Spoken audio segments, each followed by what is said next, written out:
Hello, hello, gentlemen, ladies. So, Hi, how are you? I'm absolutely fine. I'm so glad to see these lovely faces and not Vikram's face. Yeah, I'm he's here anyway. tired of watching him. So yeah, it's a welcome change. I'm so How sorry. is Big Boss going? Big Boss is it's just started, so it started. I hope it picks up in the next couple of weeks. It always starts slowly, and unfortunately, we also have the IPL going on. So Indians have their priorities pretty much, sorted. Cricket comes first. And Yes. No, sir, Big Boss comes first. I'm so happy to hear that. I send me the recording and I'll send it to the colors people. Yes, sir. Let's start this if we are all ready. Yes, sir. Just in 2 minutes, so please. Yeah, sure.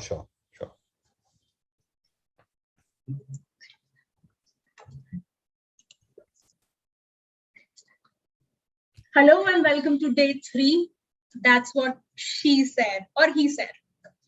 We welcome you all to GYLC 2.0 presented by TBH Circle and co-powered by Filtercopy and Canva. And we are your Hosts. I am Garima Garg and I'm Rishti Kapoor. and we would be taking you ahead with this all fun and crazy Skilltainment War. So, are you ready?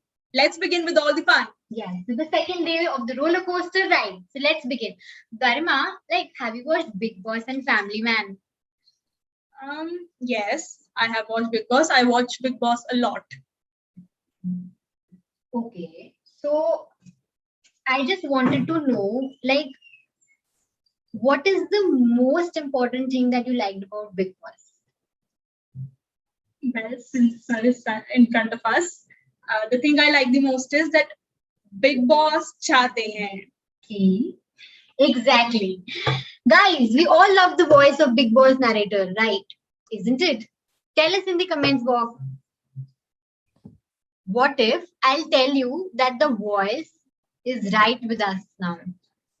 Garima. I cannot believe it. It's true, actually. Well, TBH Circle has made it possible. So, ladies and gentlemen, it gives us immense pleasure to invite Mr. Vijay Vikram Singh, the voice behind Indian television reality show Big Boss and many other reality shows and ad films, to talk about the art of public speaking. He made his acting debut with Family Man in 2019. Well, friends, he has already a lot of work on his plate. We all know that Big Boss has already started and he has been keeping really busy with the shoots, but he has still taken time for us and for the GYLC. So we welcome you, sir. Thank you so much for that warm and wonderful welcome. Yes, it feels amazing to be associated with one of the biggest reality shows in the country. And not only that, I've been very fortunate to be in this space for the last 12 years now. And in this span of 12 years, I have been fortunate to have been associated with almost all the reality shows that you might have seen. So you must have definitely heard me somewhere or the other. And as we speak, currently, all the weekend reality shows have my voice. So yeah, that's something that I consider as an achievement. And yes, thank you very much.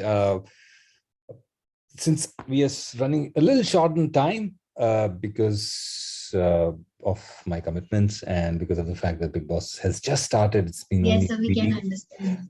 I will not be taking questions, but I will be taking questions on social media. So what you guys can do is I'll just take you through public speaking and communication skills, whatever little I know about it.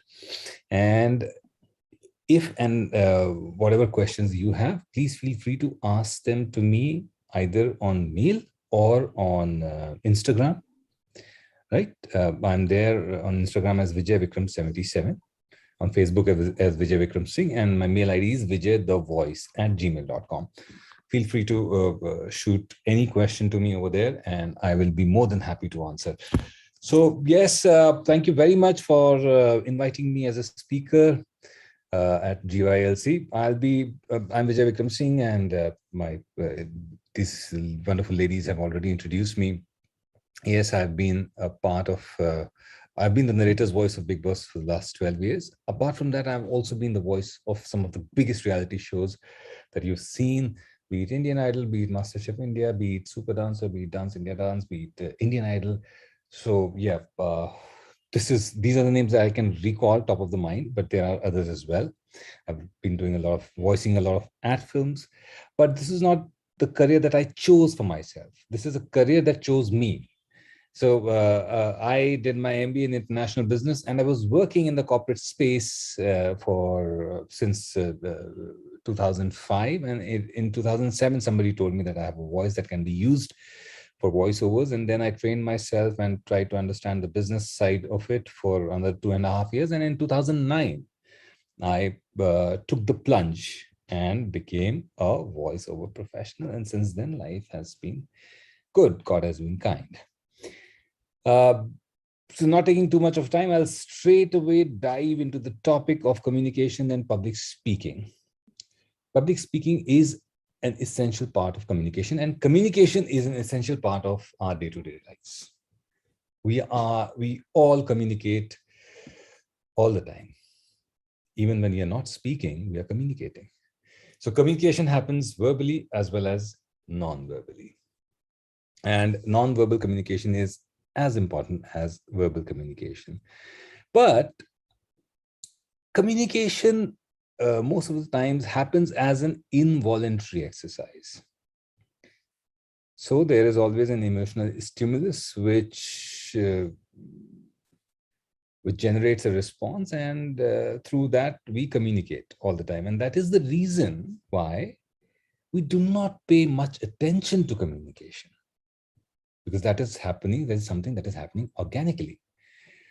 But there are times when this involuntary reaction requires effort from our part. That emotional stimulus is not happening. How do we communicate then? When the emotional stimulus is not happening, what is happening is, a lot of the times when the emotional stimulus is not happening, there's something else that is happening. There is nervous energy that is inside us, and that affects our communication. So the more we are aware about our communication skills, about how our body and how we communicate, the easier it will become to be a good communicator. Glossophobia is a term that is used to define the fear of public speaking. And a majority of people suffer from that. A majority of people suffer from something called the glossophobia, which means that majority of people are scared to speak in public. Why does that happen? That happens because when the momentum shifts, the communication shifts from that involuntary action to something that has to be controlled from within, we falter. And why do we falter? Because we haven't prepared for it. So there are certain basic rules to public speaking that if those are kept in mind, things become easy for us. The 3 golden rules to public speaking are: why are we here? As in, why are we speaking? Who are we speaking to? And what are we speaking about? If the clarity is there on these 3 aspects, it becomes easier. Now, having clarity on these 3 aspects is one thing, and getting over that fear is another thing. So this is awareness. But what will help you in get over that fear is only one thing, and that is preparation. Preparation is what will help you in being a good speaker and in overcoming public speaking fear. Why are we scared of speaking? We are scared of speaking because we're scared that what if we say something wrong? What if we stammer? What if we stumble while speaking? Stumble in the sense that we get stuck somewhere. Why do all these fear take shape within us? These fear take shape within us because of a simple reason that there is some kind of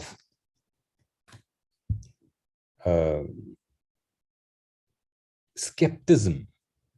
We are skeptical about ourselves, our own ability. And that skepticism stems from our underpreparedness or our inability to prepare.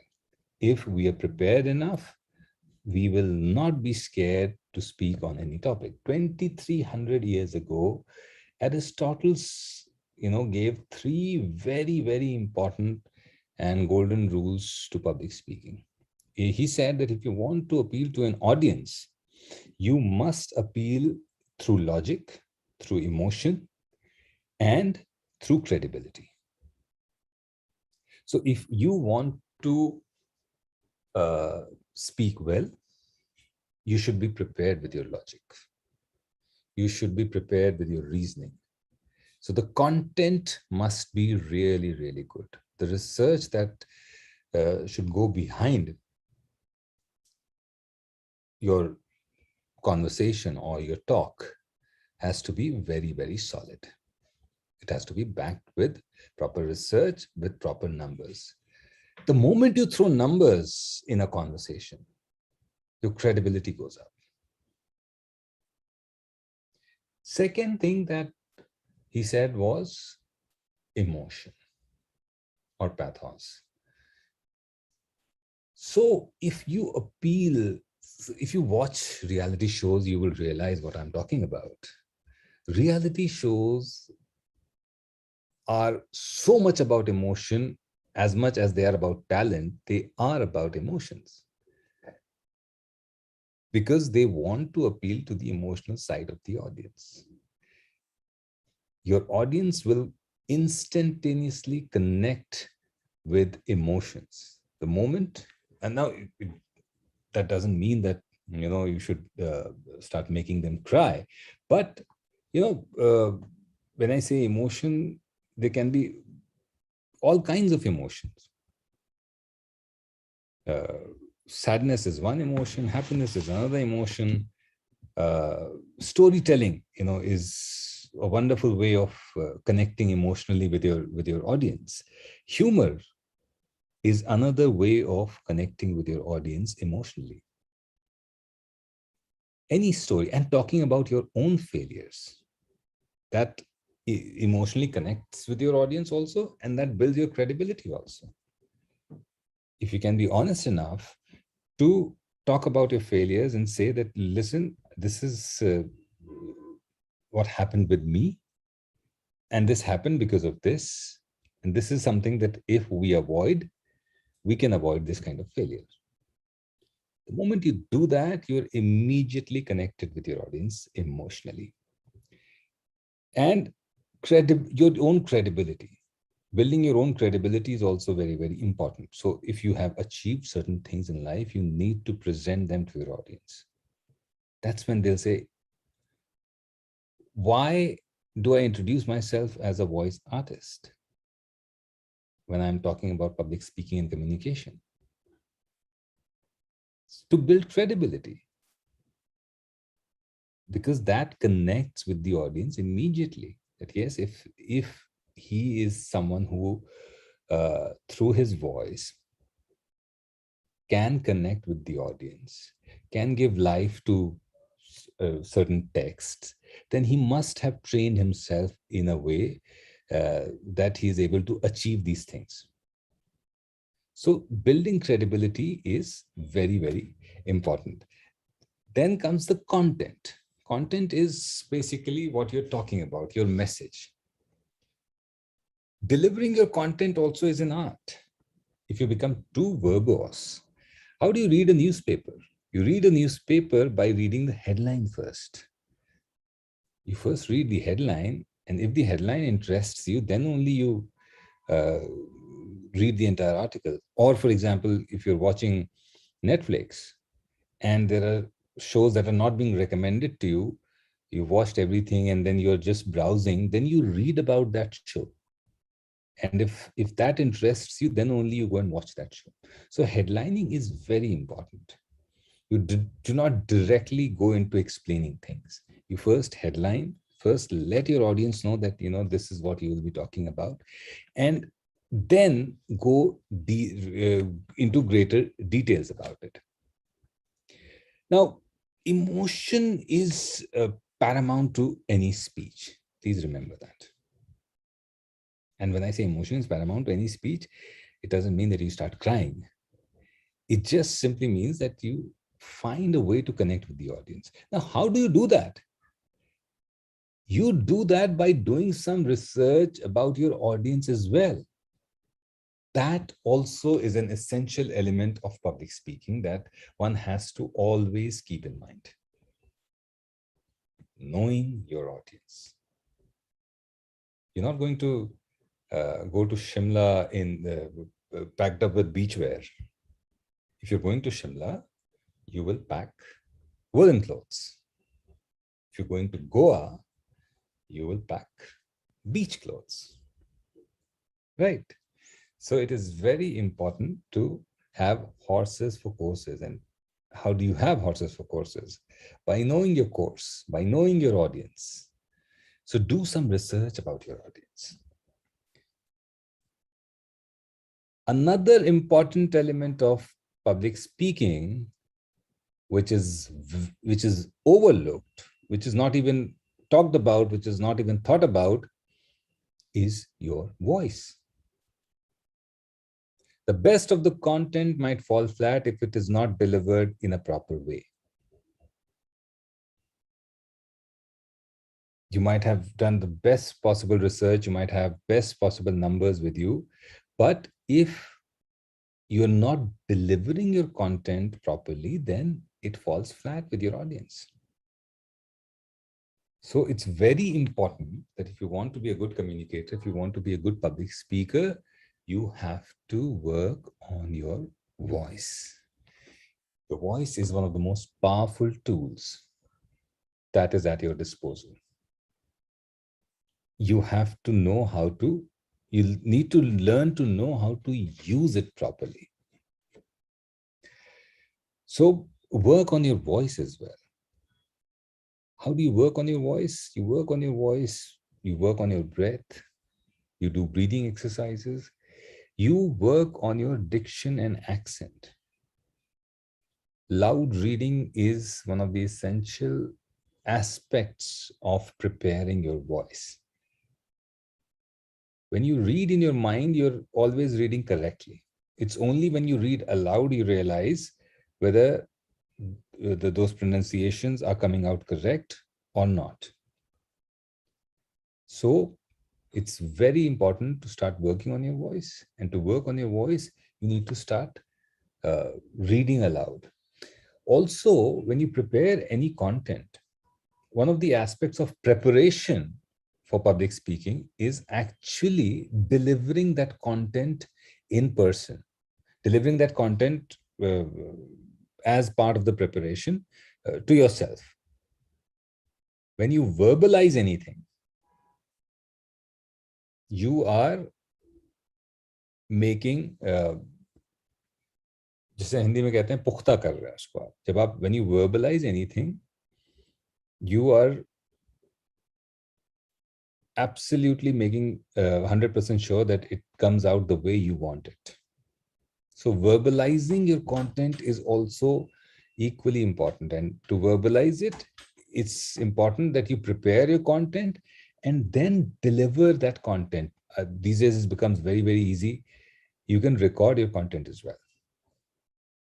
So you can record, you can watch it, you can play it back to yourself and see if you're making any mistake and then correct it. To be a good communicator, to be a good public speaker, there's another important thing that you need to keep in mind, which is active listening. As paradoxical as it might sound, listening is one of the most essential aspects of communication.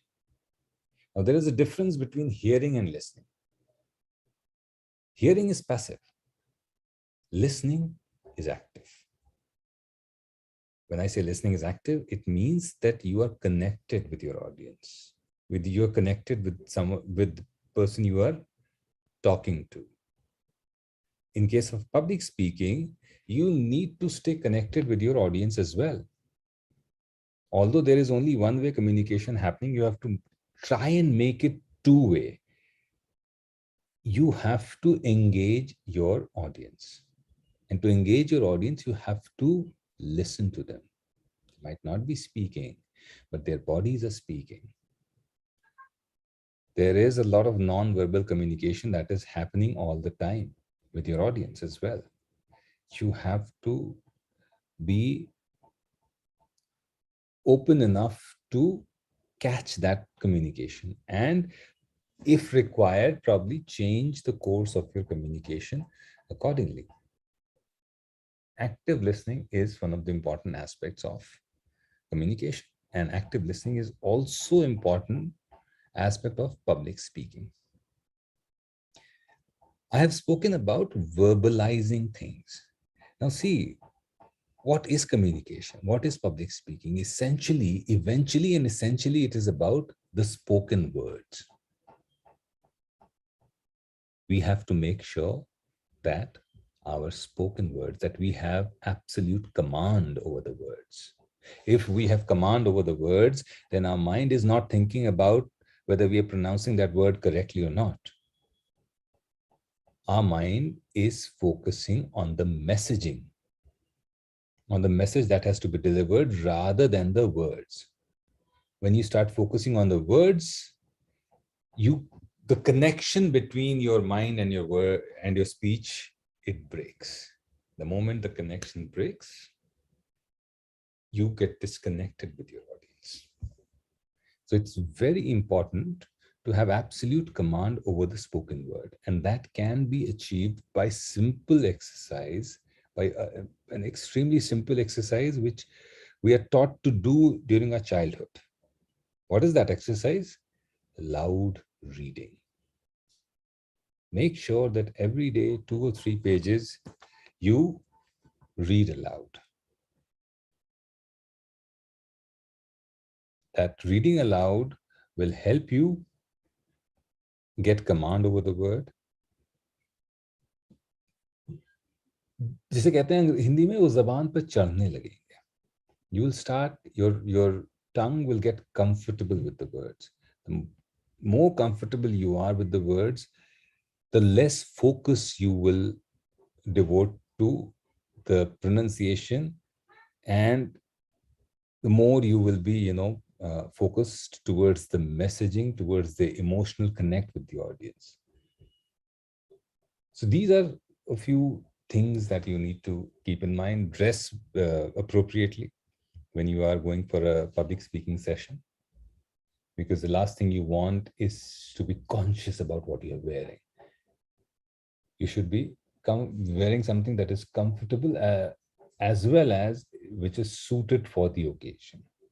You should not stand out as in a negative way. We all want to stand out, but not in a negative way. We don't want to be the odd person out. You don't want a situation where you are standing on the dais and fidgeting with your clothes. So, these are small little things, but they go a long way in making sure that you come across as an effective communicator, as an effective speaker. So dress well. Also, it's very important to be relaxed in your body when you are making a public speech.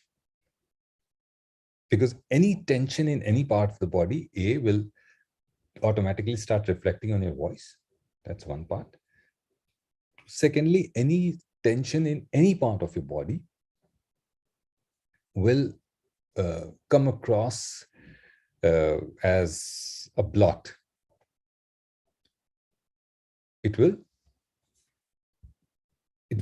It's not a good sight. So you have to be as relaxed as you can when you are there interacting with people, interacting with people and making a public speech. So these are just a few basic pointers that you need to keep in mind. Humor is something that connects the best with the audience. Try and work on certain jokes, try and work on certain current affair jokes, and try and work on jokes that is relevant with the audience. So that is why it's important to know your audience as well. So yeah, these are the things in a nutshell that I can talk about towards public speaking. And to be a good communicator, you also need to speak well. And to speak well, you need to have good control over your breath. So in any session, the one thing that I don't forget to tell people is to start working on your breath. Start deep breathing exercise. Your communication is dependent on your voice, and your voice is dependent on your breath. Start working on your breath. Start deep breathing exercises. And once you start deep breathing exercises, slowly and steadily start channelizing that breath to the production of sound and voice. Become more aware. That is all that I would like to say.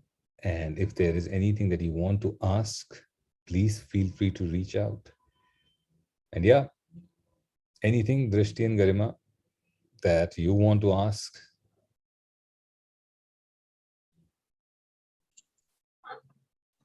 Yes, sir. The audience has certain questions, Yeah. but you said that you won't be answering them. But do you have time to answer? Yeah, okay. You can take a couple of them. Yeah. Okay. So can you give us like 5 tips to be a perfect public speaker? Well, we know that nobody is perfect, but 5 tips, like 1, 2, 3, 4, 5. Preparation. So content has to be absolutely spot on. Awareness. Awareness means the awareness of the space and the audience. Now, when I say awareness of the space, there are times that you might be there in an auditorium. For example, I just went to one college and I was speaking and I realized that the sound system had some issue. There was a lot of echo. So, and the only way I could figure out to get over that issue was to hold the mic at some distance. The moment I started doing that, the echo went down and I was more audible. So that awareness, you have to be, the mind has to stay open. And this awareness will next lead into being aware about your audience as well. Be aware of your audience. You should not be so engrossed in your content that you lose connect with your audience. मुझे तो जो बोलना है मैंने बोल दिया, बस अब बस बाकी सब जाए पहाड़ में. Exactly. If you're connected with your audience, you will know when you're losing your audience. Probably, you might need to take a break and make crack a few jokes, involve them a little bit, and then probably continue with your messaging. Then the one more tip that I would want to give is working on the voice. I just can go on and on about the importance of voice. As I said, no matter how good your content is, if your delivery is bad, nobody's going to listen to it. All your research and hard work is going to go waste. And try and bring in a little bit humor. Don't make the content frivolous, but a little humor here and there so that people stay connected to you. So the next question is that you talked about logos, pathos, and ethos by Aristotle. Yeah. So this factor of credibility is often compromised on when public speaking comes in picture. So what do you think of the current scenario that we have been seeing in the news world, we can say? So what are your views on this credibility factor of public speaking? So see, what you're talking about is the credibility of the news channels, which is a different issue altogether. I have seen some of the best, most credible journalists talking things that are very irrelevant. So that's a topic of discussion for some other forum and for some other day. But establishing your credibility is very, very important so that the audience believes in you, and maintaining that credibility, not misusing that credibility. You know, you establish the credibility and then pass on the wrong message or start passing on the false message, then you're playing with your audience's emotion. That is wrong. And essentially, I think this is what you were coming to, what you were hinting at. So it's not a question, so to say, but it's a request. Yeah. That could you please say one line for us in Big Boss's voice? Yes, sir. शाम 4:30 बजे GYLC के boss ने विजय विक्रम सिंह को यह आदेश दिया कि वो आज के फोरम में पब्लिक स्पीकिंग के बारे में बात करें. That was so amazing. Thank you, sir. Thank you so much, sir. Thank you so much, and thank you for calling me. And apologies for keeping it a little short. No worries, sir. I'm still open to questions on social media, on my email ID, anything, and if you want to ask, please feel free. So it was so nice hearing you. Like, it was my second workshop. Like, so I have actually written down notes about logic, emotions, credibility, and the content, and the kind of way we'll have to speak, communication skill, confidence, voice modulations that we'll have to prepare. Thank you so much for all these insights. Thank you so much, and thanks to Vikram for inviting me for this, and thank you guys for hosting me. Thank you, sir. Thank you.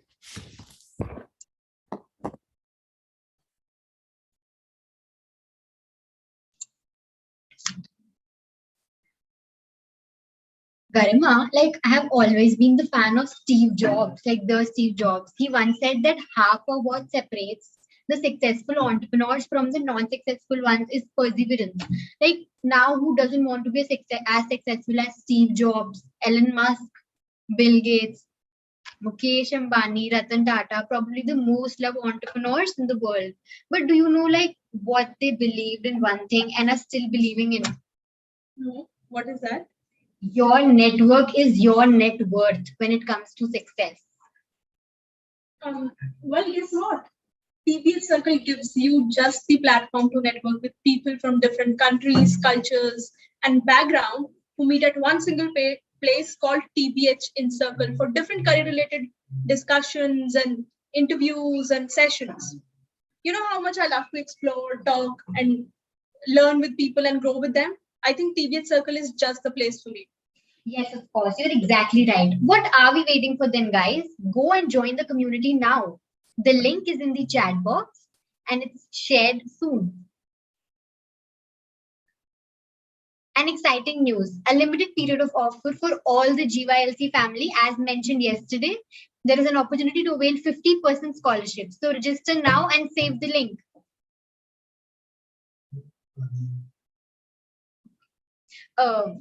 Garima, let's play a game. What say?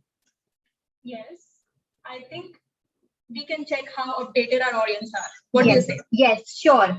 So, can someone tell me what is the capital of Hungary? Like, I just love studying about capital, so sorry about this. Capital of Hungary. Answers in the chat box right away.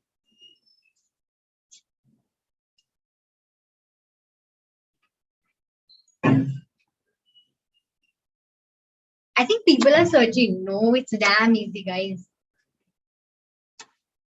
Garima, do you know the answer? Okay. I think Saurav is very active Saurav has been very active with us for all the 3 days, and he has given the right answer. The answer is Budapest. Exactly right.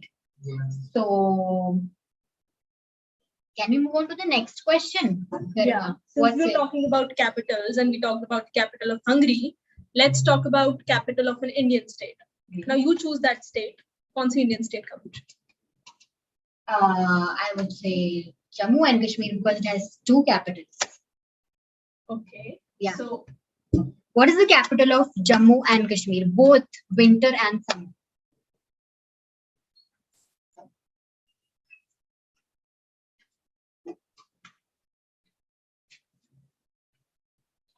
we are waiting for your answers, guys.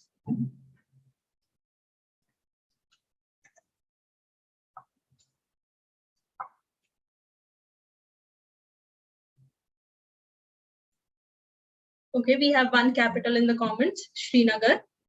And the second capital. Okay. Nandini is the first one to write to answer it rightly. It's the two capitals are Jammu and Srinagar. Exactly.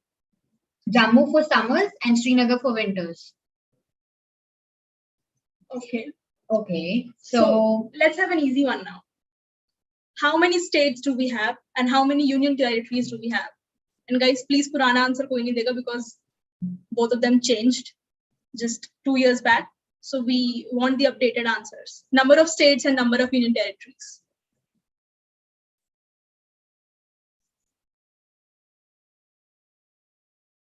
We are waiting for your answers, guys.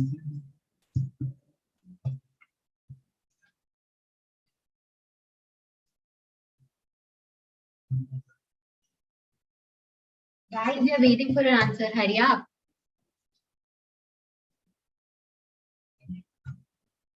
So, are we getting the answers or not? Yes, I think we are. Isn't Garima? Yes, but we have a conflict here. Some say there are 28 states. Some say there are 29 states. So, guys. So, like, it was the confusion when I was in 10th. 20, 29, 20, 29.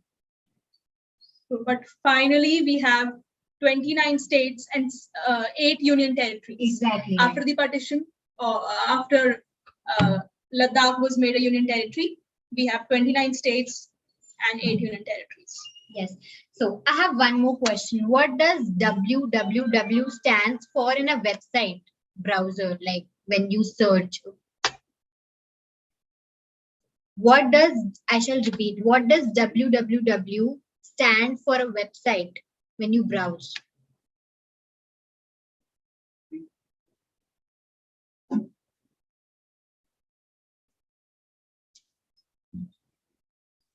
Answers in the chat box. Okay. We have the answers. Kothila is the first one to answer. It's World Wide Web. www stands for World Wide Web. Okay. So the next question is, which year was Google founded in? That's a tough question, Garima. No, it's not a tough one. It's quite an easy one, so to say. Which year was Google founded in? I think this answer would not be in Google as well. I have one more question. It's like amazing.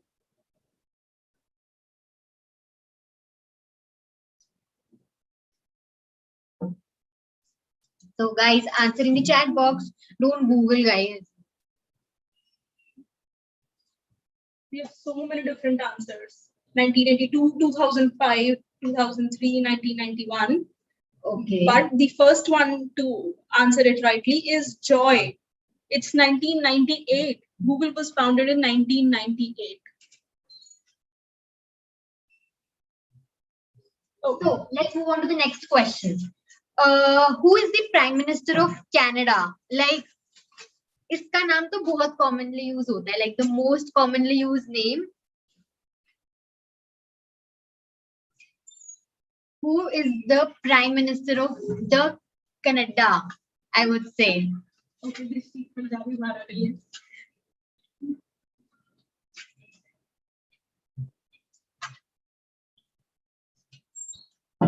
Guys, answer in the chat box. It's easy. It's damn easy. Okay, we already have the answer. Insha is the first one to write in is Justin Trudeau. Exactly right.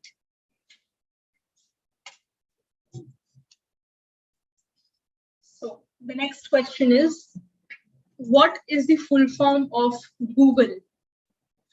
Garima, you have like good questions, man. Google has a full form, guys. What is the full form of Google?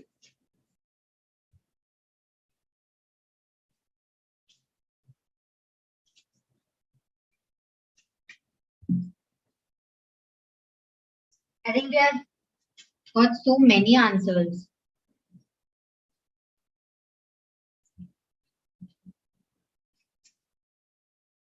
Garima, who's the first one then? The full form of Google is Google. Oh, wow. Okay, we have the right answer in the chat box. It's Global Organization of Oriented Group Language of Earth, and the person to answer it rightly is Archie Agarwal. Archie, did you Google it? Obviously. So the next question is, what is the capital of Afghanistan?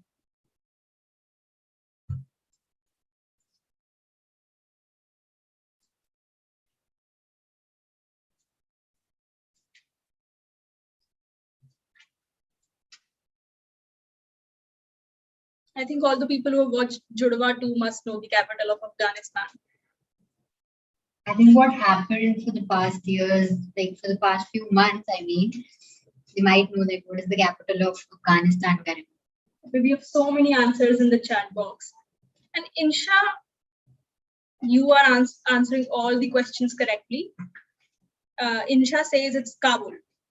And we have a lot of answers in the chat box. So congratulations, Insha.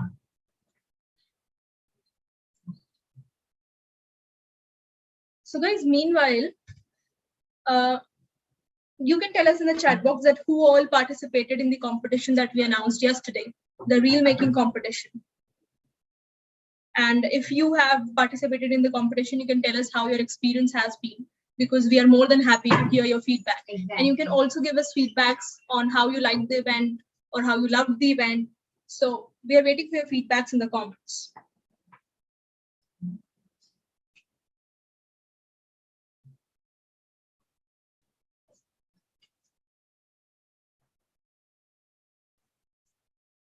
Okay, Saurav says he participated. So Saurav, how has been your experience? Nandini, Abhay, did you all post the reels on your public Instagram handle account using the said hashtags, hashtag GYLC juice, and did you tag TBH Circle? I think most of them tagged.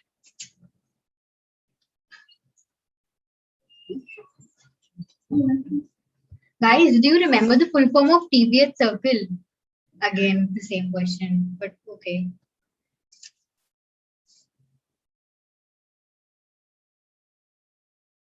People are so active. That's so nice to see this. Archana says the event was pretty good. Thank you so much, Archana. Saurav says it was really nice. I made my first reel. Well, that was the purpose of that competition. The GYLC session is lit and amazing. Thank you so much, Saurav. Garima, I have one more question. Like, what is the national animal of Scotland? It's easy peasy. Harry Potter fans, what is the national capital of Scotland? Come up with your answers in the chat box. Well, I am a very big Potterhead. So you can also tell us in the comments which movies and which series do you like.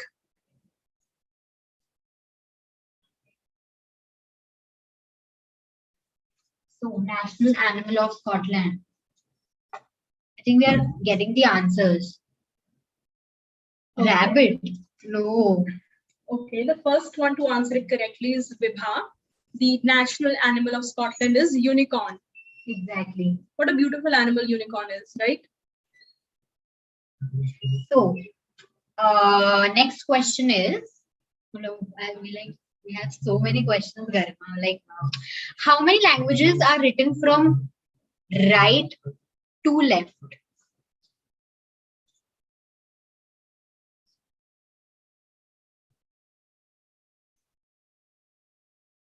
How many languages are written from right to left?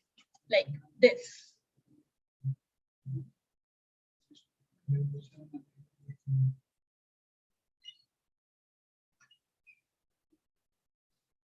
Answer in the chat box. I think no one knows it. 2, no. 3, no. Okay, YUWAAH has answered correctly. It's 12. 12 languages are written from right to left.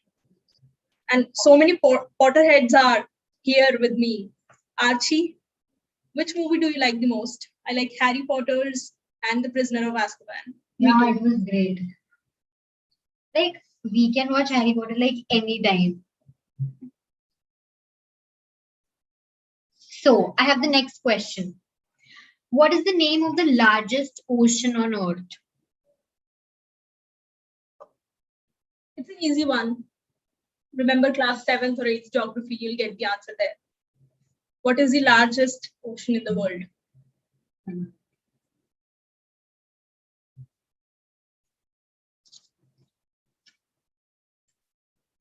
I think people are searching it.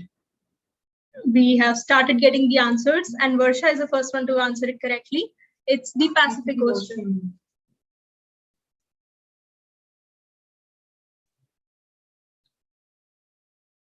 Acha, I have one more question. Like, I don't think you'll have to. Go ahead. I don't think you'll have to Google it. Like, which animal can be seen on the Porsche logo? Like the Porsche.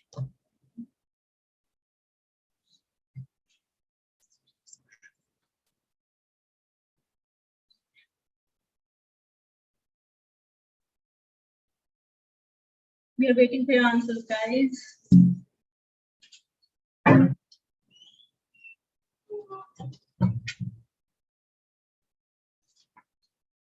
Okay. Insha is the first one to answer it correctly. It's a horse.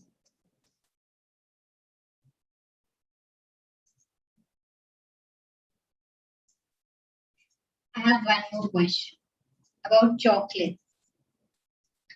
So the next question is, which country consumes the most chocolate per capita? It's an easy one. Is it really an easy one? Yes, it's about chocolates. Why not?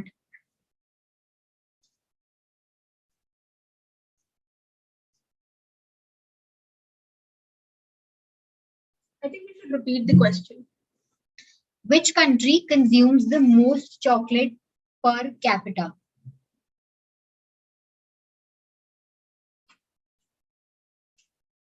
Okay, there is a person with the username MMN, and this person says it's Switzerland. Exactly right. So Switzerland is the country which consumes most chocolate per capita. Have you ever eaten Switzerland ki chocolates? I think you'll have to give me one. Okay, whenever I go there, I'll bring it for you. So the next question is, what was the first soft drink in space? That's an interesting one. First soft drink in space.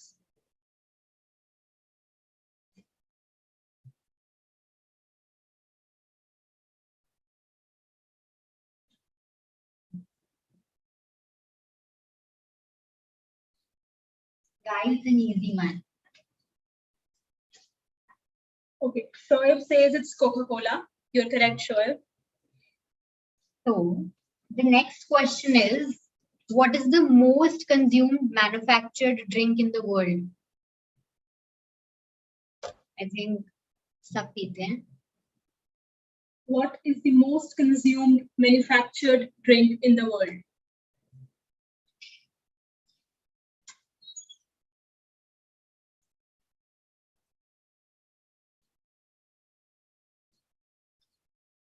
So, like we have the answers. No, not yet. And Vibha is the first one to answer it correctly. It's tea. Exactly. Okay, do we have any tea and coffee lovers in the chat box? Coffee lover. Tea lover. Okay, there is always this war going on between tea lovers and coffee lovers. So you guys can tell us in the comments, what do you like, tea or coffee? I think tea lovers are gonna win anyway. No coffee, man. So somebody asked in the comments that, do we still have time to post yesterday's reel? So guys, just on your special request, we are extending the time for yesterday's reel making competition. That was Insta Juice. Earlier it was 4 p.m. Now it's 6 p.m. today.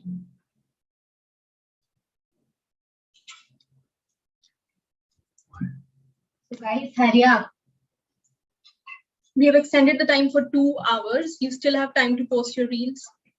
And we also have a similar competition planned for you today. So you might have to make 2 reels today if you haven't made the first one. So the next question is, which is the only edible food that never goes bad?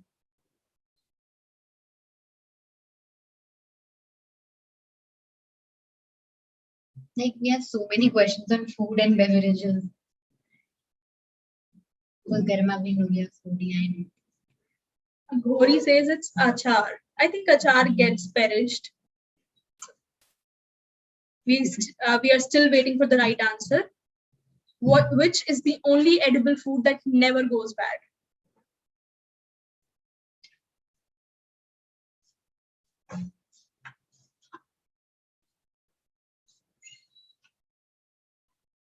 Joy has answered it correctly. It's honey.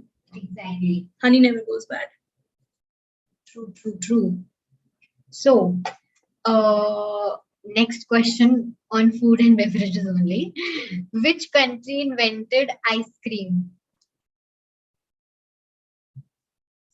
All the ice cream lovers in the chat box, please. Which country invented ice cream?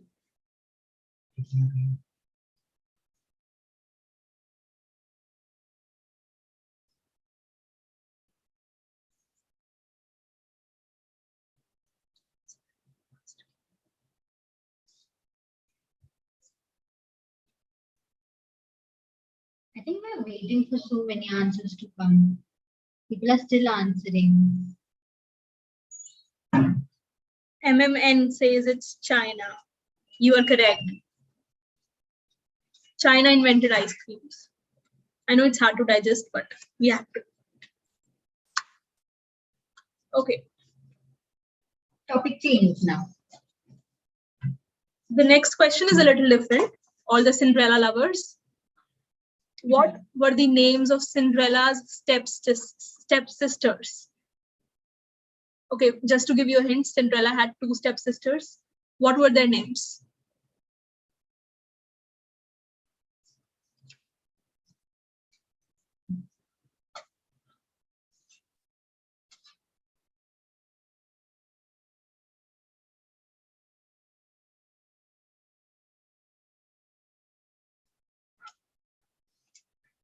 Oh.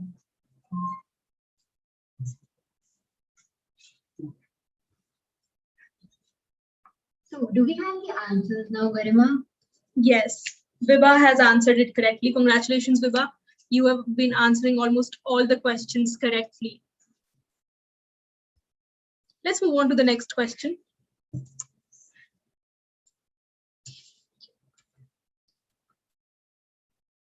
I think it's enough with the questions. Exactly. It's the GYLC night, not KBC, right? So, well, I think the most important field, Garima, that these days is entrepreneurship. Well, we just had a session with Mr. Vijay Vikram Singh, who talked about public speaking. And I think public speaking is one skill that is required the most in entrepreneurship. Exactly. But these days, entrepreneurship is growing like anything. Everybody wants to be their own master. The youth is more into entrepreneurship, business development now more than ever. But I don't know much about startups, how to invest in them, entrepreneurships, and etc. Chill. You do not have to worry. One person can help you in that department. And Won't you ask who? I know.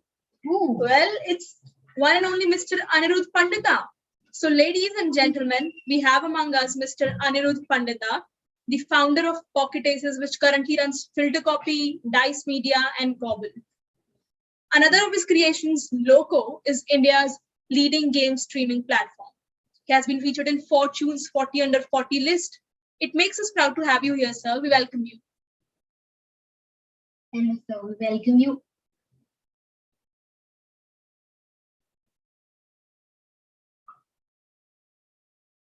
Guys, he'll be joining us any moment. So we please request you to stay tuned with us.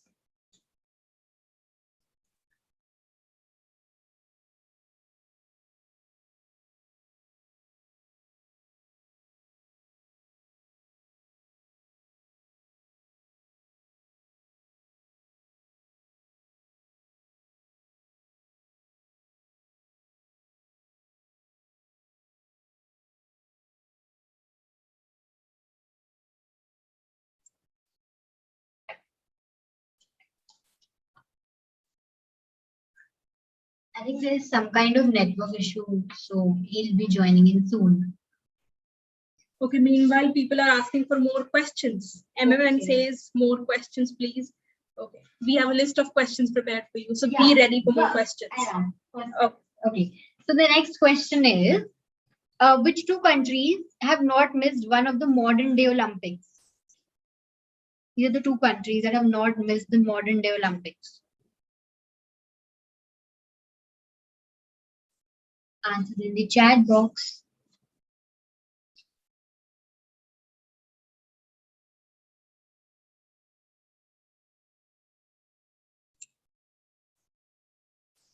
I think it's a tough one. Yeah, I do not know the answer, honestly.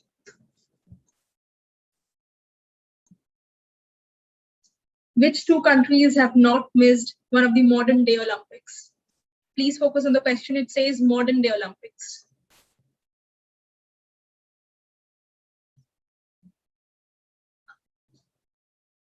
Well, a lot of people are saying USA and China. Well, I doubt if that's the right answer.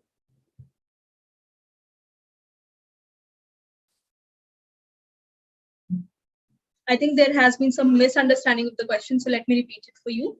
Which two countries have not missed one of the modern day Olympics?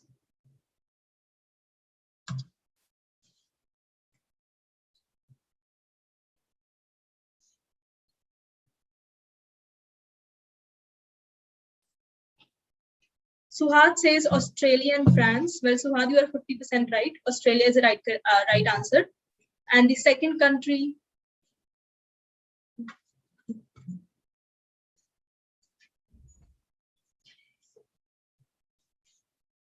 well, we have the other 50% by Ajay. So the right answer is Greece and Australia have not missed even one modern day Olympics. Yeah. Next question for them. Next question, like, what sport is dubbed the king of sports? Okay. Which sport is the king of sports? I think they know the answer. It's easy, right? Sarma.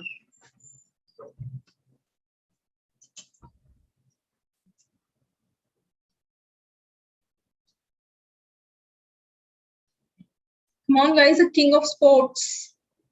Which sport is the king of sports?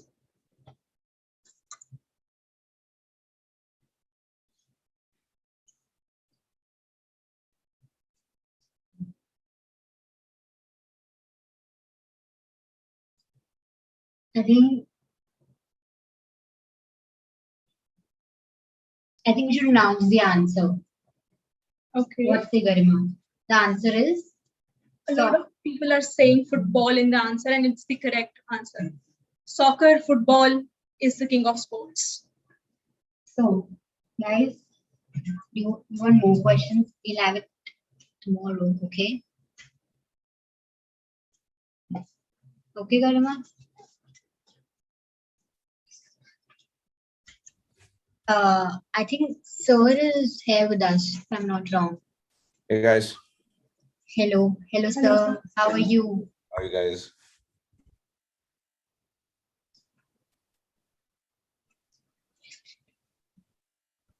Hello, sir. How are you? Am I audible?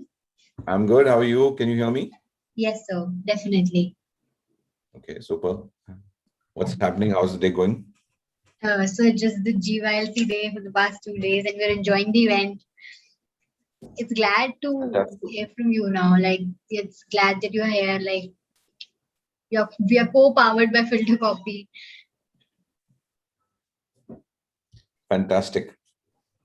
Fantastic.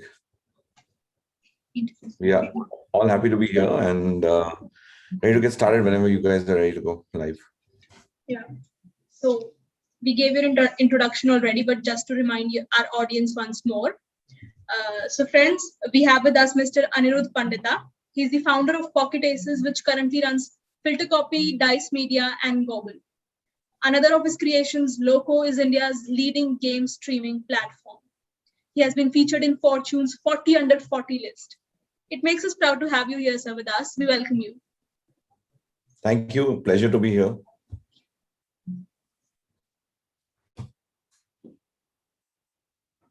Can you guys hear me? Yes. Yes, sir. Awesome. Pleasure to be here. We can get started whenever you guys are ready. Yes, sir. We can get started any moment you want.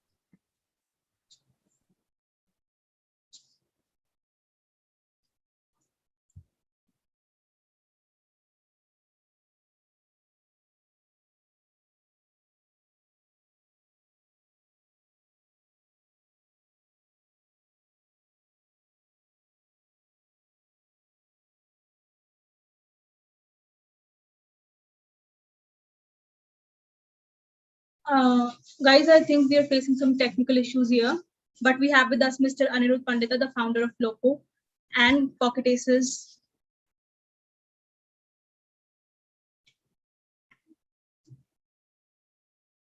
Sir, are you there with us?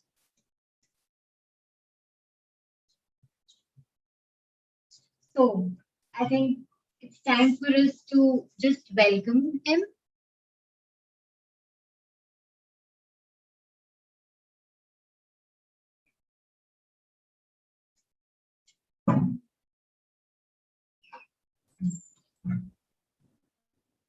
Hey guys, sorry, I've just been facing some technical issues on my end. No problem, sir. So just, maybe for the first 15, 20 minutes, I can just tell you guys more about how I got started. And then I think we can do questions. I'm more interested in hearing from you guys and what you guys want to learn about. My name is Anirudh. So nice to see everybody here.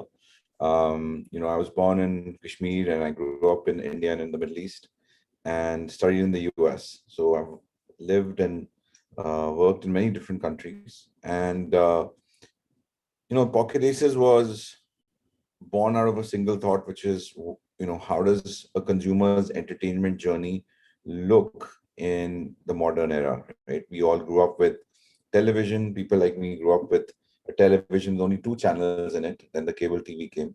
The question was, what would happen once the phone became the mainstay of the entertainment experience, right? And that was the question we asked in early 2014, 2015. And that's when Pocket Aces, as you guys all know it today, with Filtercopy and Dice Media, etc., was born. And we always felt that 3 things will happen when the phone becomes, the centerpiece of the entertainment experience. Number 1 is you will pick up the phone many more times in the day versus a TV. Right? A TV is more for a lean back experience. Sometimes you're at work, people watch it in the background, but you're not actively just putting on TV every 5 minutes. Whereas with the phone, it's always with you. So you'll always check what's going on after every few minutes, right? So it's multiple pickups.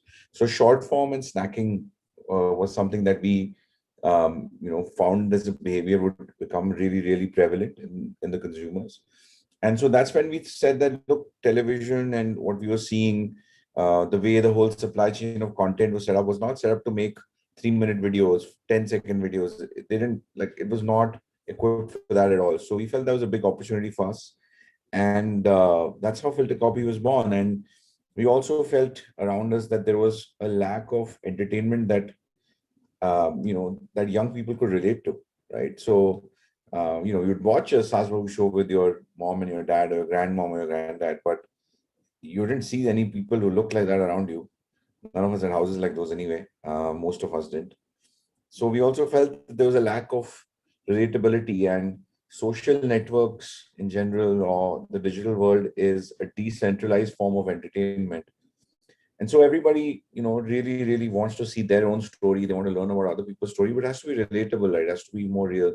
So that's where, that was the formation of Filtercopy's content ethos also. We made community-based content. We made content that made you feel better, which made you smile. Everybody has difficult days, and we hope to make you smile on a daily basis.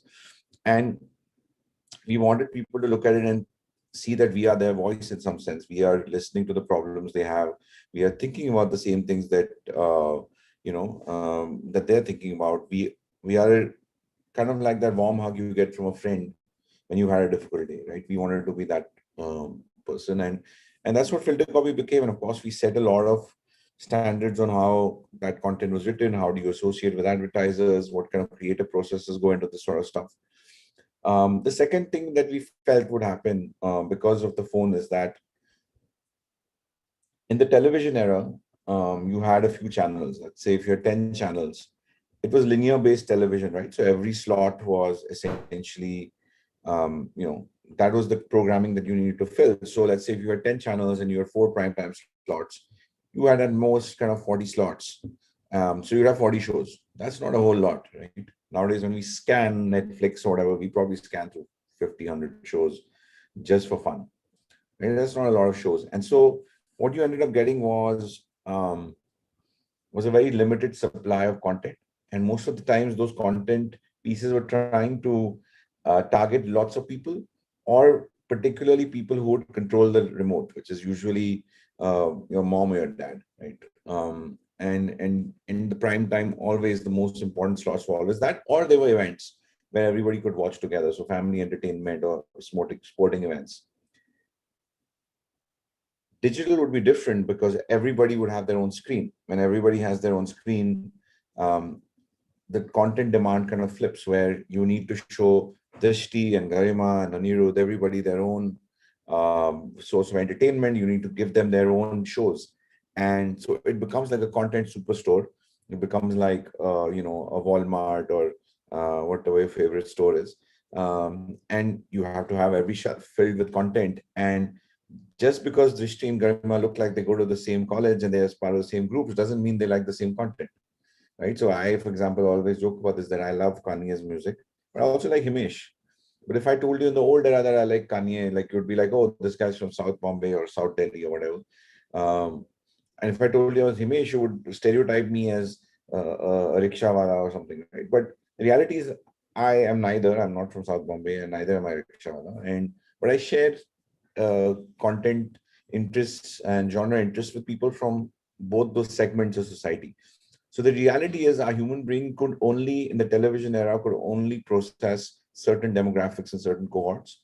In the digital era, you could have many cohorts and you didn't need to worry so much about one particular cohort or segment. And so therefore, you needed a lot more content so that your algorithm, which was going to suggest content, had enough to pick from and your users had enough to look at. So I think that was the second thing we realized, that shows were going to be big. And we were amongst the first companies in India to make these sort of what are now called web series, right? And I remember Ashwin and me, my partner and I were like, we used to interview writers and we were like, that we needed 6 episodes, 6 episodes chahiye. And they would look at us, is hafte chahiye aapko? Like I said, no, only 6 episodes in the show. They're like, yeah, but we do dailies. Every day we want to have an episode. I've written a show with 700 episodes.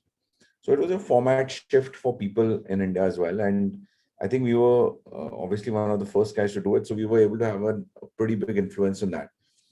So that was the next kind of foray. And then obviously with that kind of foundation, we were able to create Cloud, which is one of the largest digital talent agencies and influencer management agencies in India. Because a lot of the talent that was growing up with us had aspirations to do films, aspirations to do shows. Sometimes they wanted to create their own brand. Sometimes they wanted to do advertisements, whatever it was. We were there to help them, and it was a natural kind of a result of our work. And then in 2019, we really started thinking about, okay, when the phone started coming in, we started consuming content on the phone. But as phones get better, internet gets faster, users don't want to just be consumers. They want to also interact, right? And interaction should not just be a chat box. It could be other things. So gaming became a big part of where we thought entertainment would go. And at that time, people used to laugh at us saying, "Arey, ye to alag-alag cheezein hain, kyun aap mix kar rahe ho sabko?"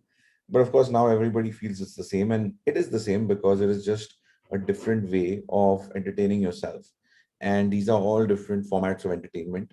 And that's why we built Loco. Loco is India's leading game streaming platform. And we have the best of gaming entertainment for everybody to watch. If you're a young player or a gamer or a streamer, you want to, get an audience going, you will come to Loco, you will find that audience. We have India's best streamers streaming there, so you have the right eyeballs there already. And we're building a platform that really is focused on building interactivity between streamers and viewers. Our dream is that, a young kid sitting in Saharanpur or sitting in, any town of India, whether it's a guy or a girl who has just a phone, can become famous. And famous not because only they did something internet meme worthy, but also because of their skill, and whether that skill is in the game, whether that skill is in the entertainment aspect they bring to the game. So we want to bring the MS Dhonis and the Ravi Shastris and the Sunil Gavaskars or Harsha Bhogles of the world, of this world, to the fore. And interestingly, India has a great opportunity here to be a leader, because we have the most, just like in the IPL, we've created a new standard of entertainment for that T20. I think we have a chance here of being a leader, because we have so many eyeballs that we can provide that platform as a nation to someone who's sitting in, say, a smaller country who also wants to do something similar, right? So I think there is a great opportunity we have as a nation to finally create create our own brand of entertainment and our own genre and format of entertainment that we take elsewhere, and we can create a really nice global platform with its heart in India. So it's been an amazing journey. I mean, I sometimes don't feel as old as I am. I still feel I'm 26, 27, which is still probably older than a lot of you guys. But it's been an amazing journey. I think, one of my dreams was to always, growing up, having grown up partially in India and then partially abroad, I used to come home to India, to Delhi every summer to spend time with my grandparents and my family. Then I always felt that abroad, whenever I went there, everything that we had was abroad was being created by Indians. Right from the guy who's operating the crane to the, senior management of these companies, so Indian. And I just felt, when is that going to happen in India? And I think in the last 15, 20 years, we've really seen that development happen around us. Even simple things. I was having a meal and a drink with a friend 3-4 years back. It was 12:30 in the morning, and I just remarked and said that, we are so lucky that we have this experience today. Our parents didn't have this sort of experience. They just didn't have so many options. And guess what? The rest of India is not like Bombay or Delhi either. Like there are still places that are going to experience that development. And I think that's exciting, and it's going to happen in a short period of time. I think it's also a great thrill to work in a place where every young person I meet wants to do something. And I think I can't teach you to feel, or I can't teach you to motivate yourself. I can give you, certain impetus or certain stimuli to motivate yourself. But ultimately, most people, it needs to come from inside you. And I can't force it. Like I always joke that regardless of how much money you make, at 2 a.m. or 3 a.m. in the morning, the money is going to make no difference when you're feeling really sleepy, but you still need to complete something. It has to come from inside you. It's kind of like, what they say for every big athlete, which is that even on days in which they don't want to work out and they don't want to go to the gym, like most of us have those days very often, I do. They find a way to go there, get there, finish their work, provide that level of performance. And I think I see that in a lot of young people.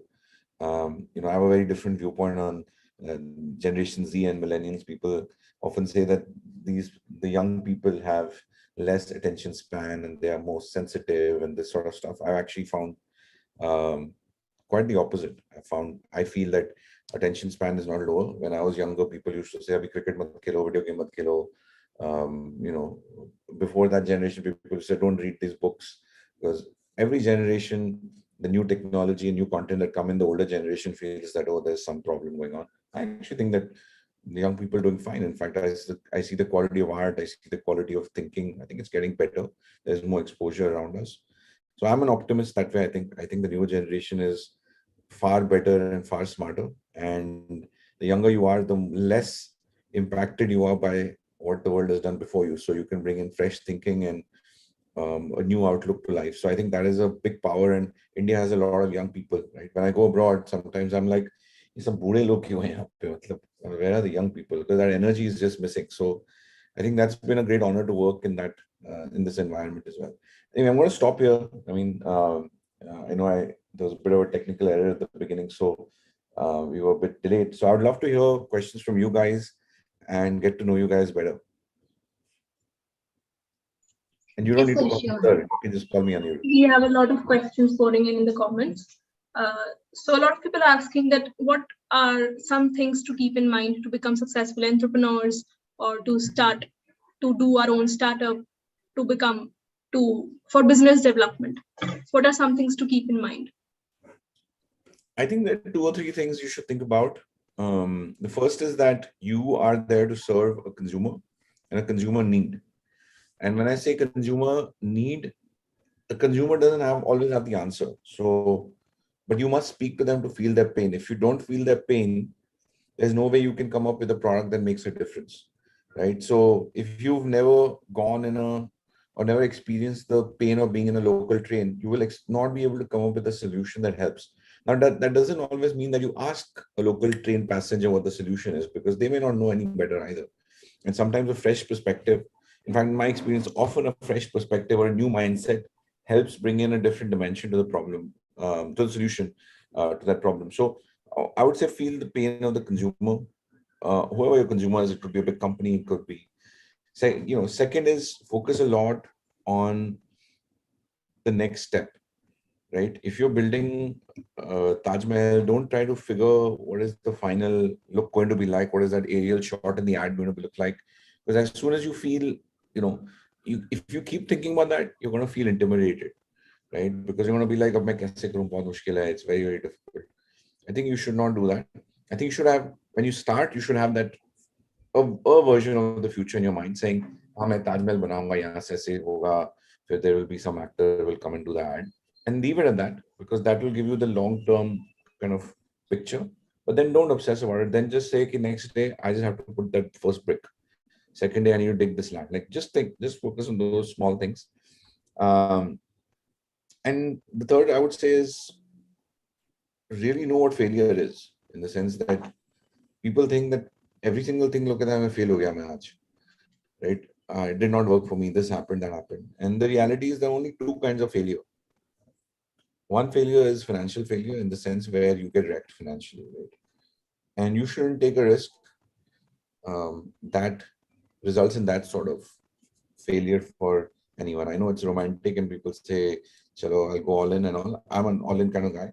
But I think two places where you should be careful is financial ruin.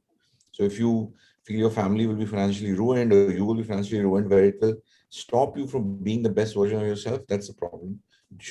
You don't need to take those risks. There are better opportunities out there. Second is anything that ruins your reputation, because 10 years, 20 years worth of reputation can go away in 2-3 minutes. So, and you don't need anyone else to tell you whether this is right or wrong. Inside of your heart, right? You don't need to. Nobody needs to teach you that. Like, I don't need to tell you don't steal from a shop. Like, it's So similarly, when you're faced with things in life, you will have your own moral compass, and I think live by your own moral compass. That's fine.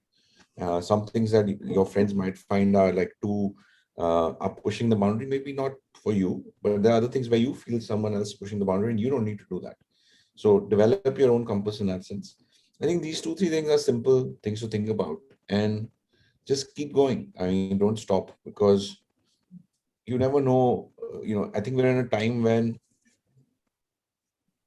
from zero to becoming a unicorn, for example, it doesn't take too long, right? So you don't have to worry that, "Arey, mere to 10 saal jaya ho gaya, main to 50 saal ka ho gaya, main kya karunga?" It doesn't matter. Some of the best entrepreneurs, interesting people have started their companies in their 50s. Others have started when they were 18. I mean, you are not in a race with everybody else. You're in a race with yourself. You will die alone. So focus on your own journey. How will you get better? How can you make a difference to the world? And I think then you will be in a better place mentally, because the mental side of the game is important. So yeah, those are things I would say to people who are starting up. I think so. Like these days, entrepreneurship, business developments have become so common. And people are so afraid of taking risk in business. They're like, we should not take risk. Aage kya hoga? What will be the next step? Like, ye chalega, nahi chalega? How will it work? And everything. Like about the thing that we have, that we should not take risk, and about the kind of progress, how will it occur? All these things. I mean, for me, like I said, risk is only defined on those 2 parameters. That's it. I think other than that, I'm never worried, because you will always get a chance to come back. The only thing that never comes back in life, right, is most important is time, because your time gets wasted, because time you cannot get back unless you invent a time machine, which please call me if you do. And your reputation you can't get back, and financial ruin is hard to come from. But if it's something like, okay, like I'll give you an example. Okay, I live with my parents and I have my own income and I put a lot of that income to risk. Okay, what happens if it goes away? You know, I can still live with my parents. I still have 2 square meals. I live a reasonable standard of life. Okay, something didn't work, but you learned something, right? So I think as long as you're learning and you're moving forward, I think it's not a problem. Now, if in the same scenario, I also put my whole house at risk and my parents' savings at risk, that is a bit of a problem. And I think there's something to be, something that has to be, you either fundamentally so sure that it'll work, which in that case, it may be okay. But I genuinely feel that you should size your risks. So you should know what you're doing. Leaving a job is never a risk, unless your whole family depends on you and someone's so seriously ill, they need the money. Like you have to start sizing the risks that you're taking. Yeah, about the calculated risk that we have to take in a business. Most times, what you think is things are never as bad as they seem and never as good as they seem, right? So it's like, oh, if I leave the job, what will I do? No, nothing will happen. You get another job. Like, it's okay. We're in a country which is growing, right? We're not in a 1970s India. We're in the today's India where like there's so many jobs. Like, go to a job board, thousands of jobs. That's not really a risk. What you think is, and often people are like, अब मैं वो नई company में जाऊंगा तो मुझे इतनी सारी अच्छी चीजें मिलेंगी. नहीं, इतना भी अच्छा नहीं होगा. आपको वहीं उतना ही काम वापस करना पड़ेगा. It's not like when you go out to start a company, the first day it's going to be success. In fact, I often compare it to working in a research lab. Every day you try and find, especially before your product hits fit or you get a product market fit, you're just researching every day, finding, it's also called a drunken walk. Like, you're just trying to see what works. You're experimenting, and many times it will not work. Only some days you will be happy because some days you will get that success. But so you have to retune your happiness not to be only on those days. You have to retune your happiness to be, hey, I live for this. I work in a sector I like. So I think that's really, really a critical thing about how to think about failure. The rest is not really a failure. Yes, sir. Yes, I think so. Like, each and every business thing takes time to settle for its growth. I think failure is something that will happen, fortunately or unfortunately. Every company dies. Yes, sir. So there is no, I think you should not kid yourself that literally, if you go back in the history of time and every 10, 20, 30 years, there are very few companies that have remained in the top 10 market cap in the world even. Exactly. So there are companies that go bankrupt all the time. These are economies. They go up and down, up and down. That's just the way. That's the way. You are trying all the time to be in a place where you're solving an important problem for people. If you remember that, I think then things are easier. You're trying to be different from other people. This is a common problem that people have, is that we're just trying to become other people. If your product looks exactly like your neighbor's product, then well, both of you are screwed. But if you have a different, whether it's just simple, your packaging is different, something has to be different, right? In the way you're trying to do things. That differentiation is important. And there is a lot of work that, especially if you study competitive strategy and those sort of things, people talk about differentiation all the time.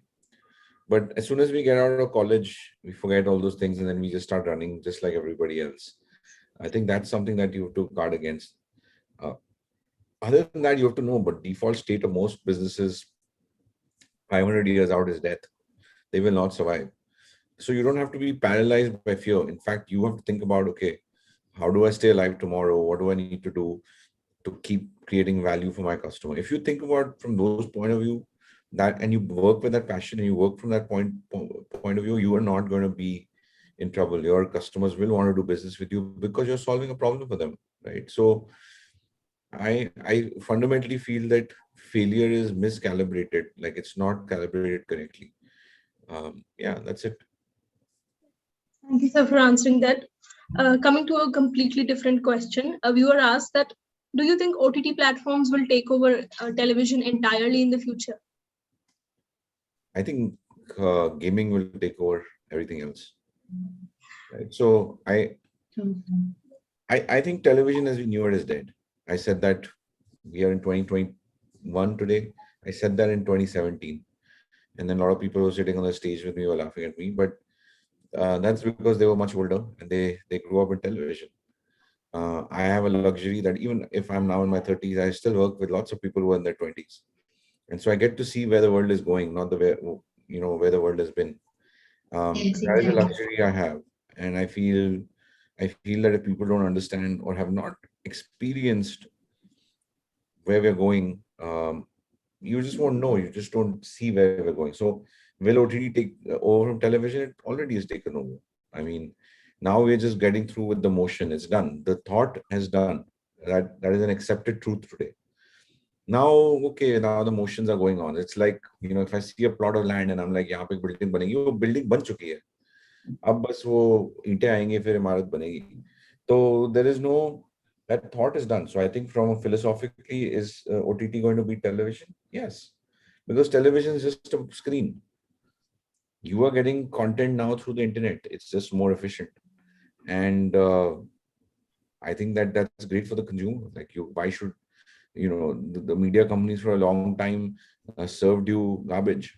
And there's no reason Indians should eat garbage when the rest of the world eats, nice meals. So I think today you can see Korean entertainment, fantastic. Squid Games is doing so well.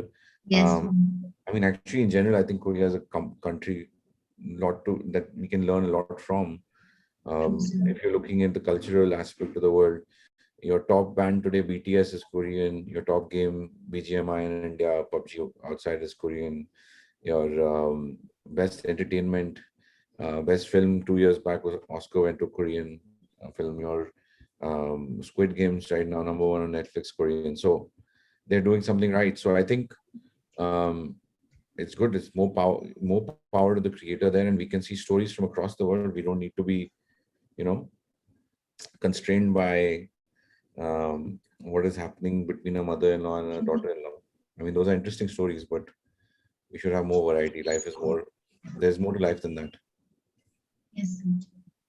So the next question is that how can one make edutainment content? Because we see that edutainment has now a different place in the hearts of people.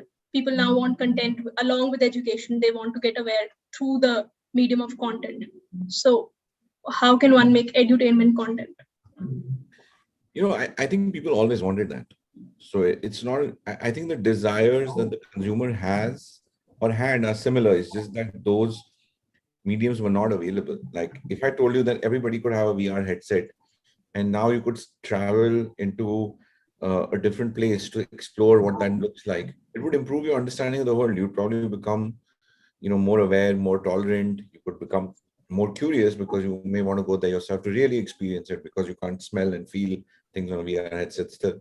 So were people curious before? Yes, that's why Discovery Channel existed. Discovery was a huge company, multi-billion-dollar enterprise. So that was edutainment of a different sort.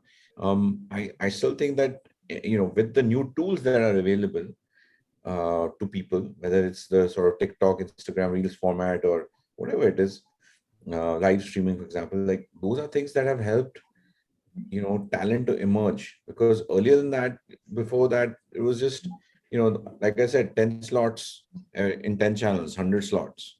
And then when you're in the slot-based entertainment, it's all about who gets the most advertising revenue. And yeah, I mean, frankly, learning about, quadratic equations might be boring for 90% of the people. But 10% of the people like me who like linear algebra, who like some other math topics, may like, even quadratic equations, we may want to pay for it.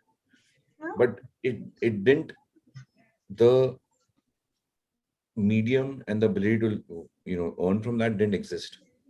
Today that exists, right? And it's interesting, you see in the US, one of the top earning journalists writes their blog on Substack.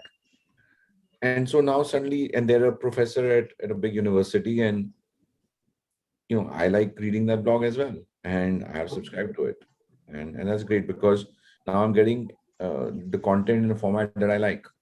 It's just those formats were not available earlier. I still would have wanted them even if I were 10, I would have wanted it.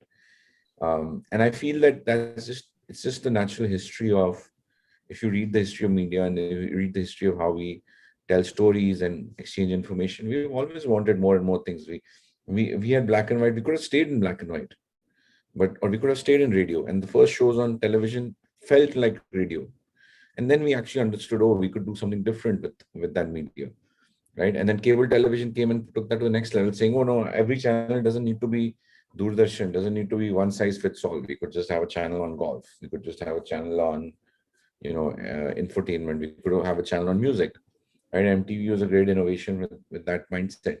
So I think as the innovations happen, consumers then are able to flock to it, and a business model appears, alongside that. I mean, cricket is, we don't need to see cricket for 5 days.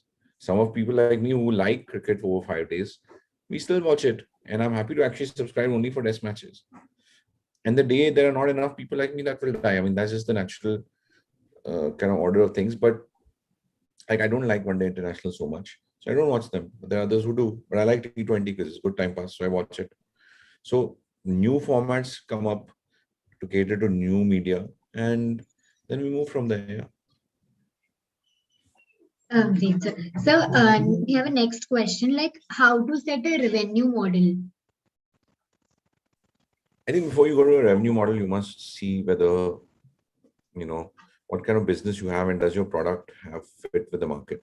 If you jump to revenue, you're going to have an issue where it's not going to work. So first you need to see whether do people even want your product?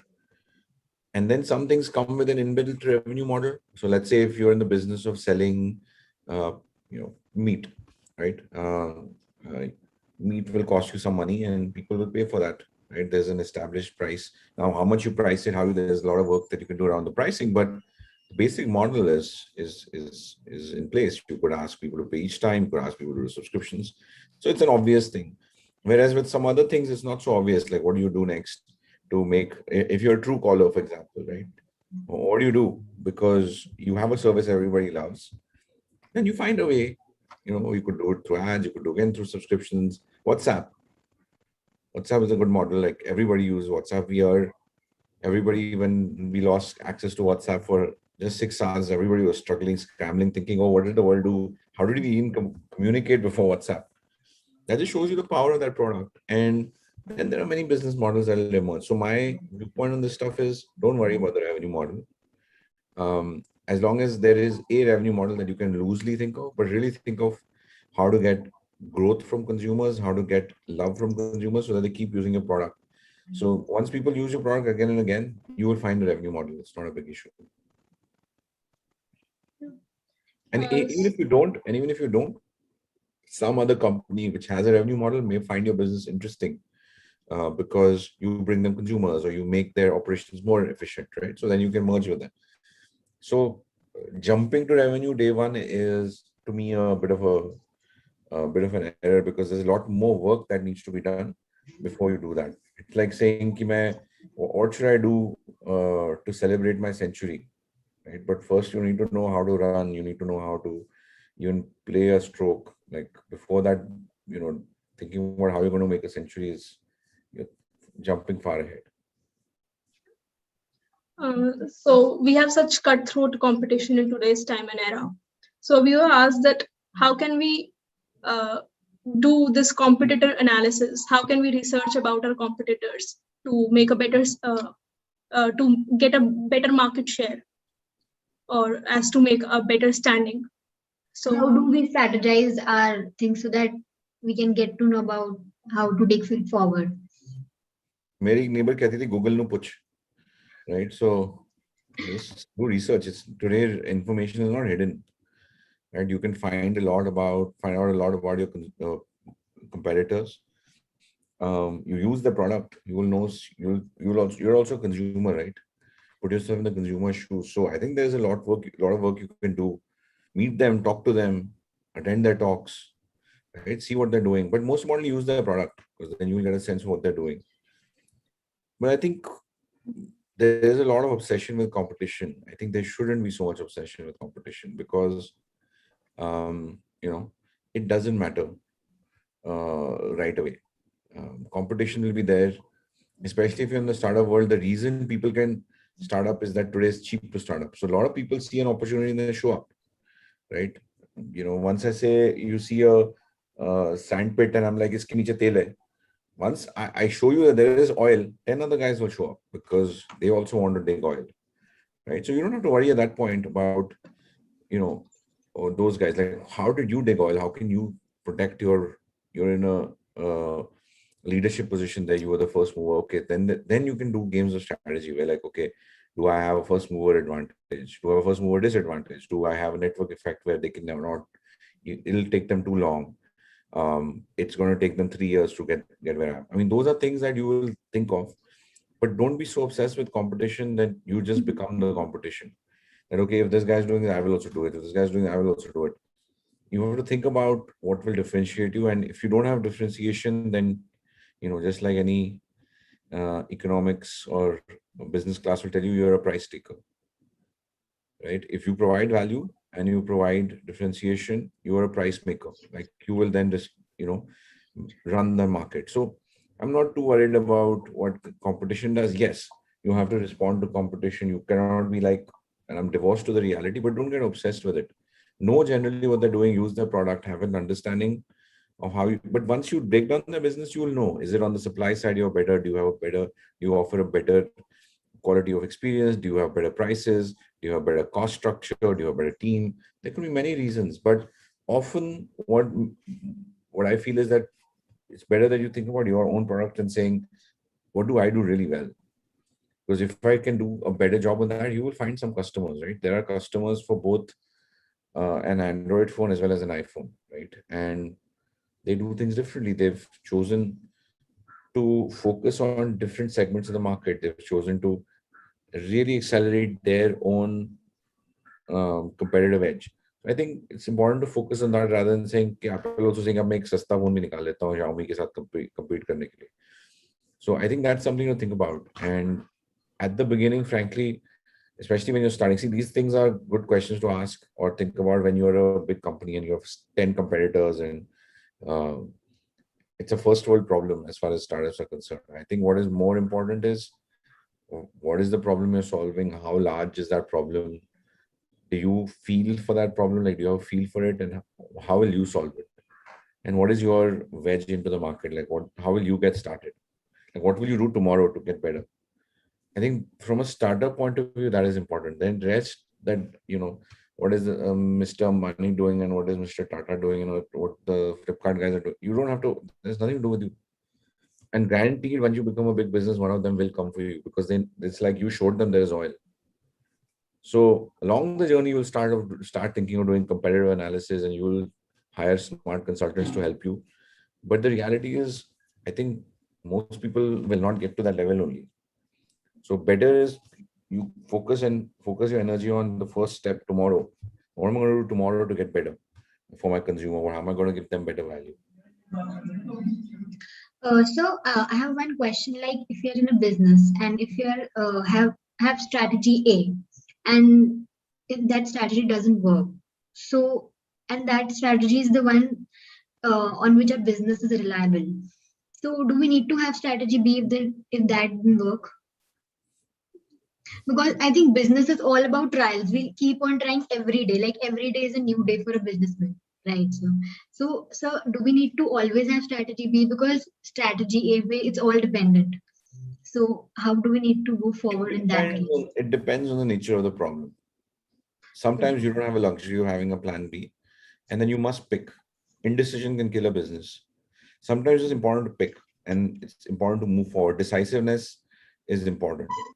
And when you're, and I'm speaking as a smaller business rather than a larger business, there's a different playbook if you're a large player. For a smaller player, the biggest advantage, and again, you were talking about, strategy and these big words. I think the simplest thing that distinguishes a small company from a big company is speed and how much they care about their consumers. Let's say if I start, you guys, my new business is that I send food every day to Trishri and Garima, right? So how do I beat all the other restaurants? I can beat them with okay, make sure your food is good. I know what you guys like eating on different days of the week. It's customized for you. And it's fast in the sense that I know whenever you want to reach me, I'm available. My customer service is fast, right? No other guy is going to offer you that. Now my business cannot grow big because I can't do that at scale. But at least as a small business, I'm winning. I at least have your business. I'll make sure that you guys are always shopping with me as far as food is concerned, right? So I think the point is that plan B is good. But plan B, shouldn't make you indecisive. I think that's important. Second is take as much as possible. It's not always possible. Take asymmetric bets. What that means is like the payoff is really high if you win. And if you lose, the cost is just maybe the effort of putting in time or whatever, where it's not such a big problem, right? So if you think of life as those bets and you can start constructing those bets, then you are in a good place, right? So I genuinely believe that, when they say you create your own luck, it's not always true in the sense that like luck and prayer and all those things help you get around uncertainty. But if you have a sense of odds that let's say if someone says there's a bridge coming up next to my house, they may need water, they may need a few things, and those are things I can reliably predict. And so that's when you can win, because then you're like, oh, let me go ask the guy. If I lose, it's not a big problem. It's just I wasted some time. If I win, I could win a big contract to provide water. I'm not even talking about some high-tech services, right? So I think that that's critical, like thinking about the outcomes, like what happens in each case, what is the probability of outcome, and what is the outcome itself, right? You may choose that there's an outcome only 30% of the time you hit $1 billion or whatever. You may choose to make that bet. Yes. Excuse me. Yeah. So I think understanding the size of the prize is important and understanding probability is important. But other than that, I think it's not, I think be decisive in your strategy. And then, yeah, of course, if you're iterating, I believe a lot in iteration. That's why, like, I think the digital world is such a powerful business model, or the ability to do business easier, because you can try so many things and that becomes a part of your DNA, right? So that, I think that's fair, and I think that's okay. But then you don't only need to have plan B. You can have like 10,000 things that work. That's just part of your operations there. But be decisive. Thank you so much, sir. I think that was all we had from our audience. Thank you so much for answering all the questions. Thank you, sir, for your precious time and giving us such a wonderful insights on entrepreneurship and how to start it, how to carry it forward. I'm sure that if any of us want to become an entrepreneur, that major credit goes to you about how you got this. Thank you so much, sir, for joining in. Thank you so much, guys, for having me. And anytime you have any questions, write to me on LinkedIn or Instagram. I usually reply to everyone. May take me a little more time these days, but I do try and respond to everybody. Yes, sir. All right. Yes. Thank you for your patience. Be well. I'm going to log off now. See you guys. Yes, sir.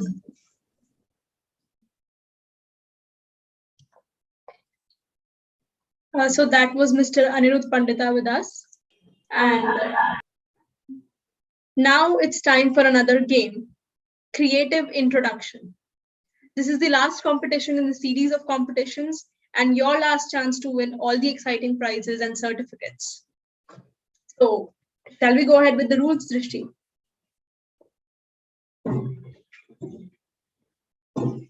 Yes. So let's talk about the rules now.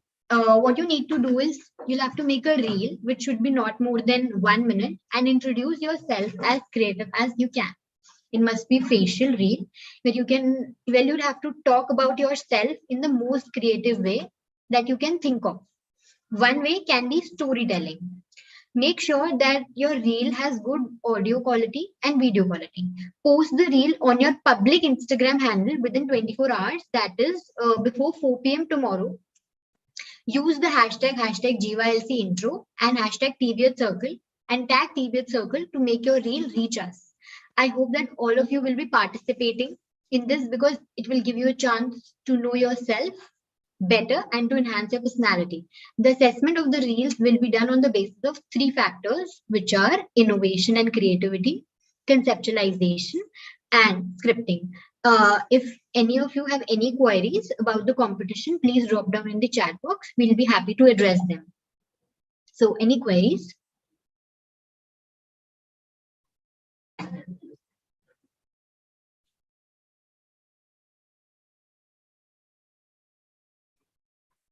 I think the game rules are clear now. Is it, Garima? Well, I think we're not getting any questions as of now. So guys, do you have any questions? Could you type out the tags? Yes.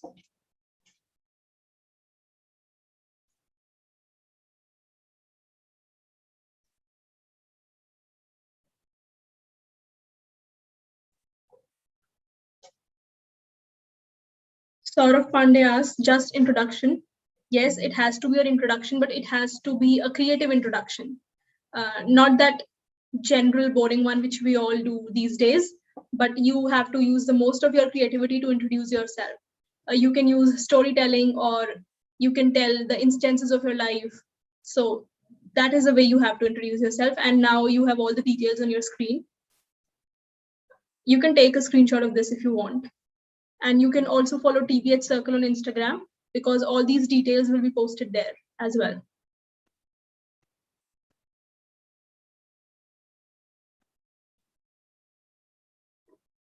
Shamrita asks, when are the results out? Well, Shamrita, all the results will be announced tomorrow. That is on the 10th of October. So stay tuned with us till then.